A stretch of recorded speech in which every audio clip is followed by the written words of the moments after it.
Novembre 1886. Toutes ces épreuves, le bon Dieu a tout permis pour vous éprouver, toutes, pour vous donner de la force d'âme et aussi pour faire triompher sa gloire, sa justice et son amour. Il désire la vie d'union avec lui, de réparation et de prière. Si vous prenez sérieusement les intérêts de Jésus en main, il prendra aussi les vôtres. Noël 1886. Si vous voulez, vous serez bientôt débarrassé et moi délivré. Février 1887. Quand le bon Dieu a quelque dessein particulier sur une personne, quand il ne la veut pas du commun, il lui donne une âme magnanime, un cœur généreux, un jugement sain, un bon caractère, une tête solide.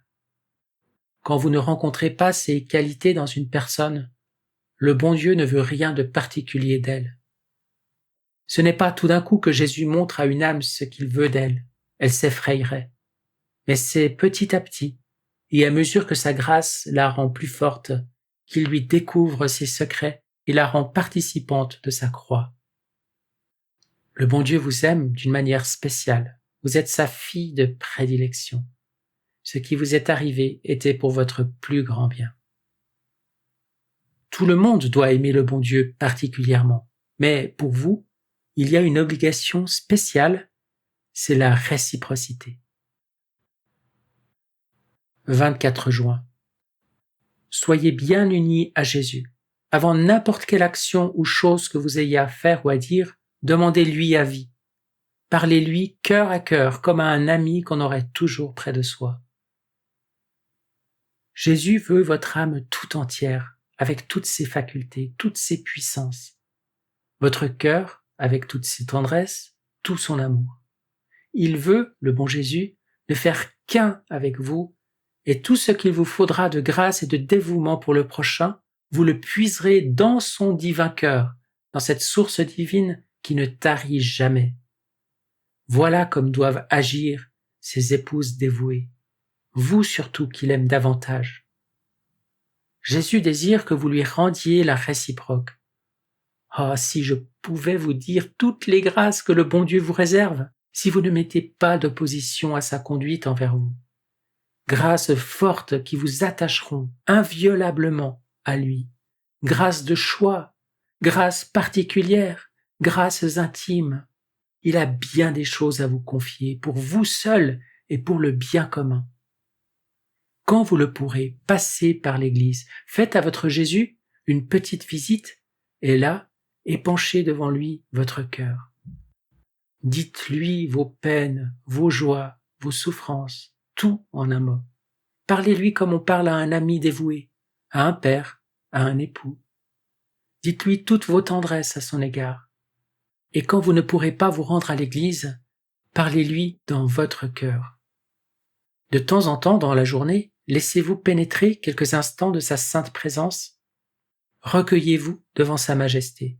Reconnaissez votre misère, mais aussi ses bontés, et remerciez-le bien affectueusement. Vous pouvez toute la journée parler à votre Jésus cœur à cœur. C'est ce qu'il veut et attend de vous depuis bien longtemps. Si vous êtes fidèle à tout ce que je vous dis, si vous vous gênez, si vous cherchez à faire plaisir à votre Jésus en tout, si vous avez pour lui toutes les délicatesses d'un cœur aimant, qui a toujours l'œil de l'âme ouvert pour examiner ce qui peut faire plaisir à votre divin époux, alors Jésus de son côté vous gardera ses communications les plus intimes, ses caresses divines, son amour de père et d'époux le plus aimant. Alors aussi vous obtiendrez tout ce que vous demanderez. Jésus ne vous refusera rien. Vous vous donnerez tout entière, et il se donnera tout entier.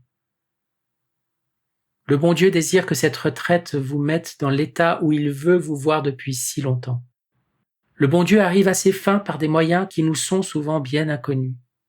Eh bien, mettez-vous à l'œuvre avec courage. Jésus, de son côté, va vous accorder des grâces nouvelles. Correspondez-y bien généreusement, pour vous surtout, et pour le bien de la communauté.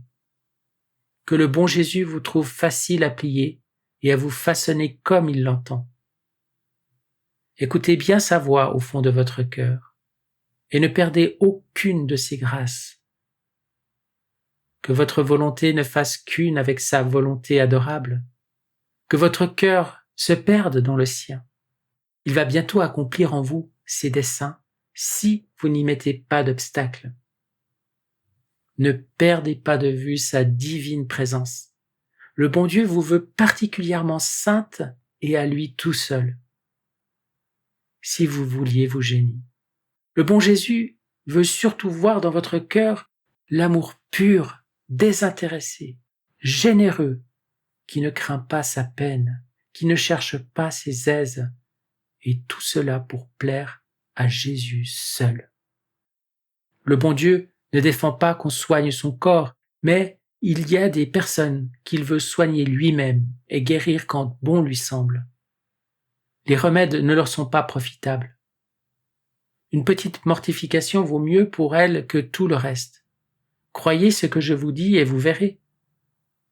Le commun, voilà ce que Jésus veut pour vous qu'il aime particulièrement. Que la foi pratique anime toutes vos actions. Que votre confiance en Jésus et en votre amour vous fasse entreprendre généreusement tout ce qu'il exige de vous. Dites chaque matin à votre réveil, à votre bien-aimé, « Mon Jésus, me voilà pour accomplir votre volonté. Que voulez-vous que je fasse pour vous plaire aujourd'hui ?» Faites tous vos exercices de piété sous le regard de Jésus avec un grand amour. On ne fait de bien aux âmes que dans la proportion de son union à Dieu. Le bon Dieu cherche des âmes qui réparent les outrages qu'il reçoit, qui l'aiment et qui le fassent aimer. Il vous veut de ce nombre. À un moment donné, Dieu dénoue les trames et déjoue les plans de ceux qui ne cherchent pas uniquement sa gloire. Jésus, avant d'accorder à une âme une union intime avec lui, la purifie par l'épreuve, et plus ses desseins sur cette âme sont grands, plus aussi est grande l'épreuve. Le démon s'aperçoit bien que le bon Dieu a des desseins sur vous. Voilà pourquoi il vous tracasse et vous fait tracasser par les siens. Ne vous découragez pas. Le bon Dieu vous aide et il vous aidera.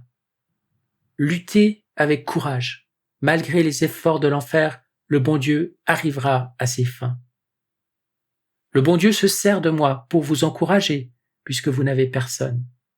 Retenez bien cela et voyez que la nature a besoin de ces petits encouragements. À l'occasion, vous y penserez, puisque vous avez et aurez charge d'âme. Le bon Dieu vous en donne l'exemple au jardin de l'agonie. Ayez toute confiance en Jésus. Jamais il ne vous fera défaut. Fixez votre demeure habituelle dans le cœur de Jésus. Que l'amour soit la chaîne qui unisse votre cœur à son cœur adorable. Votre cœur, si misérable, se purifiera, se détachera au contact de ce cœur si pur. Puisez aussi dans le divin cœur de Jésus ce qu'il vous faut de grâce pour les autres, pour votre charge. Il ne vous refusera rien de ce que vous demanderez avec confiance et amour. Les peines et les souffrances du cœur sont plus pénibles que celles du corps. Mais pour une âme qui aime Jésus, la grande douleur est de lui en causer chaque jour par ses péchés et ses ingratitudes. Demandez au cœur de Jésus la force d'âme nécessaire pour qu'il accomplisse en vous ses desseins. Si le bon Dieu exige une si grande pureté de l'âme qu'il admet dans son ciel, c'est parce qu'il est l'éternelle pureté, l'éternelle beauté, l'éternelle justice, l'éternelle bonté et l'éternelle perfection. Le bon Dieu permet que vous souffriez de corps et d'esprit, afin que, morte à vous-même, il puisse accomplir en vous ses grands desseins, afin que vous connaissiez l'art de perfectionner les autres par votre propre expérience. Pour vous fixer l'esprit dans la présence de Dieu, prenez chaque jour une des 14 stations de notre Seigneur dans sa passion, à laquelle vous penserez davantage. Jésus aime qu'on se rappelle toutes les souffrances qu'il a endurées pour nous. Les jours de fête, prenez pour y réfléchir un des mystères glorieux, la résurrection, l'ascension. Pensez souvent aussi à l'Eucharistie, à la vie cachée de Jésus au tabernacle. Là surtout, vous verrez son amour. Rester ainsi seul, sans adorateur, dans la plupart des églises du monde? Attendre en vain que quelqu'un vienne lui dire « Je vous aime » ? Chaque dimanche, faites vos petites provisions pour la semaine. En un mot, cherchez à faire plaisir à Jésus. Il vous rendra la réciproque. Par la Sainte Communion, Jésus vous unira à lui très intimement. Et il s'unira à vous plus qu'il ne l'a encore fait pour personne. Vous trouverez dans ce divin aliment une force extraordinaire pour vous élever à la perfection que Jésus demande de vous. Tout passe et passe vite. Ne nous donnons pas tant de peine pour des choses qui doivent finir un jour.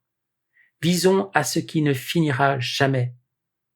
Par nos actions saintes et unies à Jésus, embellissons notre trône du ciel. Faisons-le monter de quelques degrés très proches de celui que nous devons contempler et aimer toute l'éternité. Voilà quelle doit être notre occupation unique sur la terre. Pour une âme que Jésus aime, il fait des choses qui, à première vue, paraissent impossibles. Voilà comme il agira envers vous. C'est Jésus qui vous attire à lui très doucement, très suavement, mais en même temps, fortement. Ne résistez pas à ces divins attraits. Jésus vous dira bientôt lui-même ce qu'il veut de vous. En attendant, c'est moi qu'il charge de vous transmettre ses volontés divines. Écoutez bien sa voix qui vous parle intimement au fond du cœur. Ne lui refusez rien et vous gagnerez tout. Car si vous êtes généreuse, il le sera bien davantage. Vous en avez déjà eu des preuves. Le bon Dieu veut à son service des âmes généreuses qui n'aient aucun souci d'elles-mêmes, qui apportent toute leur attention, toute leur bonne volonté à le faire aimer et servir aux dépens de leurs intérêts. Les grâces du bon Dieu sont des dons qu'il ne nous doit pas. Il les accorde à qui il lui plaît, sans que personne doive y trouver à redire. Qu'est-ce qui a le droit de faire des lois au divin maître? Recevez donc les grâces particulières que Jésus vous accorde humblement, mais en même temps avec une humble reconnaissance sans chercher à en examiner le pourquoi. Jésus veut que vous planiez au-dessus de tout ce qui est créé, que pas un lien, pas un fil ne vous retienne à la terre. Il vous faut vivre déjà de la vie des élus dont l'unique occupation est de jouir, d'aimer et de se perdre en Dieu. Souvenir 2 novembre 1890, dernière bénédiction du mois du rosaire. Je vais essayer de vous faire comprendre autant que vous le pouvez sur la terre ce que c'est que le ciel. Ce sont des fêtes toujours nouvelles qui se succèdent sans interruption. Un bonheur toujours nouveau qu'on n'a, se semble, encore jamais ressenti. C'est un torrent de joie qui déborde sans cesse sur tous les élus. Le ciel, c'est Dieu surtout, Dieu aimé, Dieu goûté, Dieu savouré. C'est en un mot le rassasiement de Dieu, sans pourtant en être rassasié. Et plus l'âme a aimé Dieu sur la terre, plus elle a atteint le sommet de la perfection, plus aussi elle aime Dieu et le comprend au ciel. Jésus est la vraie joie de la terre et l'éternelle joie des cieux. Ainsi se termine le manuscrit du Purgatoire.